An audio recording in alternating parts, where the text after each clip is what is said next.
Hi guys, welcome to our channel mister సిస్నరీ.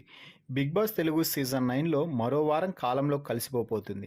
నిన్న మొన్ననే ప్రారంభం అయిన బిగ్ బాస్ సీజన్ 9 అప్పుడే మూడో వారం వీకెండ్కి చేరింది. అంటే నమ్మశక్యం కావడం లేదు. కానీ మూడో వారం ముగింపులోనే మనం ఉన్నాం. ఈ తరుణంలో Bigg Boss host Akkineni Nagarjuna Bigg Boss stage మీదకి అదిరిపోయే ఎంట్రీ అయితే ఇచ్చాడు. స్టైలిష్ లుక్లో రఫ్ యాటిట్యూడ్తో బిగ్ బాస్ స్టేజ్ మీద నుంచి హౌస్లో ఉన్న హౌస్ మేట్స్తో మాట్లాడటం అయితే జరిగింది. ఇక ఇదే సమయంలోనే సుమన్ శెట్టితో మాట్లాడుతూ సుమో బాగున్నావా అని అడిగితే బాగున్నా సార్ అంటూ సిగ్గుపడుతూ రిప్లై ఇవ్వడంతో అందరూ నవ్వుకున్నారు. సుమన్, ఈ వీక్ నీ పర్ఫార్మెన్స్ సూపర్. ముఖ్యంగా మాటల్లో బాగా ముదిరిపోయావు. కౌంటర్లు వేస్తూ అందరితో బాగా కలిసిపోతున్నావు. ఇక చిన్న పెద్ద అన్న తేడా లేకుండా కామెడీ స్కిట్లో ఏ క్యారెక్టర్ ఇచ్చినా కూడా దుమ్ము రేపుతున్నావు. ముఖ్యంగా సుమో పాత్ర అయితే అదిరిపోయింది.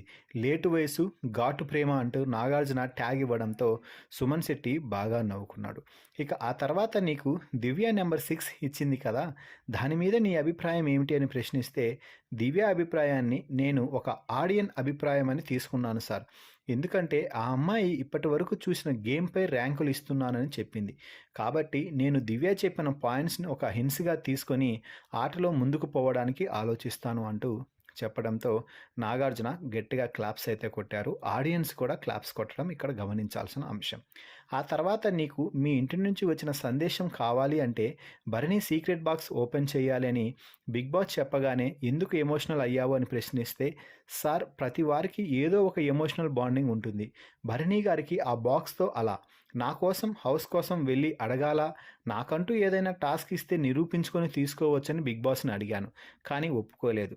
భరణి గారిని అడగగానే ఒప్పుకున్నారు. థ్యాంక్ యూ సార్ అంటూ చెప్పాడు. మొత్తంగా నాగార్జునతో సుమన్ శెట్టి మాట్లాడిన ఈ మాటలపై మీ అభిప్రాయాన్ని కామెంట్స్ రూపంలో తెలపండి. మరిన్ని బిగ్ బాస్ లైవ్ అప్డేట్స్ కోసం మన ఛానల్ని చూస్తూ ఉండండి. Please subscribe our YouTube channel mister సిస్నరీ.